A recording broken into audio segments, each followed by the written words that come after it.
There is a small island off the coast of Iran that most Americans have never heard of. It is 3 miles wide. It has no famous landmarks, and most of the people who live there work in the energy industry. And if it gets destroyed, your gas price, your grocery bill, and the entire global economy will feel it within days.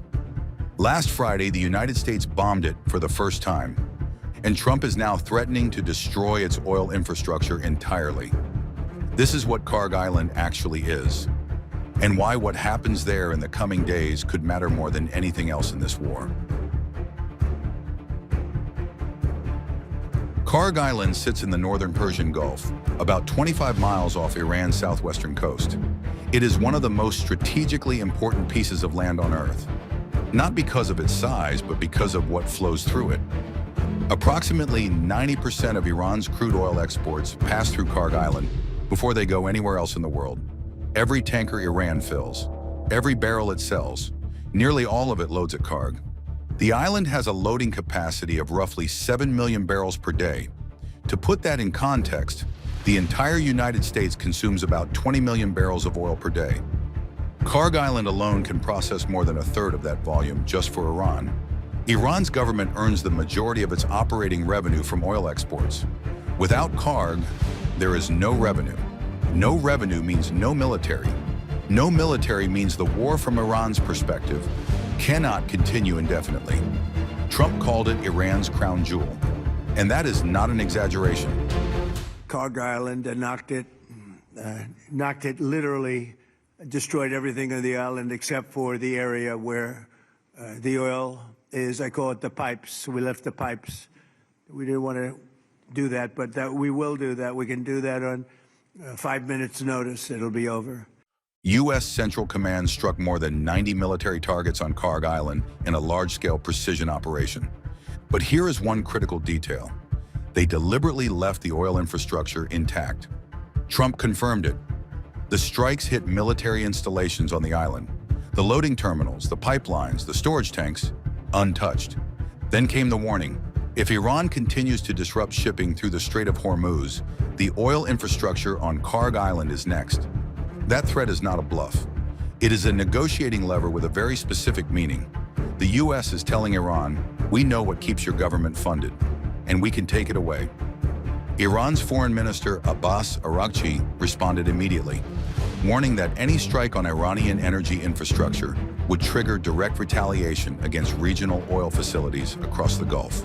Saudi Arabia, Qatar, the UAE. Every major energy producer in the region becomes a target. No, we never asked for a ceasefire, and we have never asked even for negotiation. We are ready to defend ourselves as long as it takes. Here is what a strike on Kharg Island's oil infrastructure actually means in practice. Iran loses its primary source of government revenue overnight. That accelerates the collapse of its ability to fund the war, which is exactly what the U.S. and Israel want. But the global oil market does not care about American war objectives. It only cares about supply. Iran currently produces roughly 3 million barrels of oil per day. Most of it flows through Kharg. If that infrastructure is destroyed, not shut down temporarily, but physically destroyed, analysts estimate it could take months to years to rebuild. That supply does not simply get replaced. OPEC is already cutting production because the strait is closed and storage is full. The IEA's 400 million barrel emergency reserve release, the largest in history, was designed to cover the strait disruption.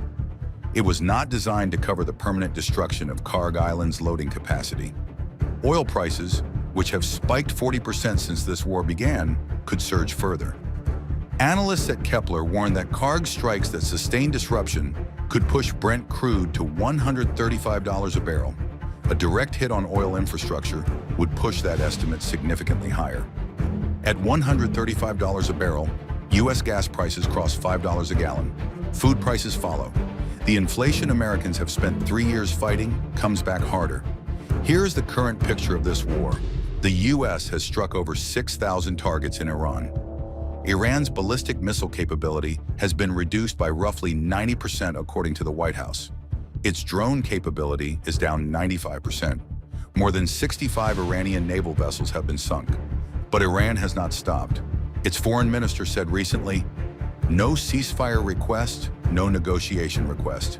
Quote, "We are ready to defend ourselves as long as it takes."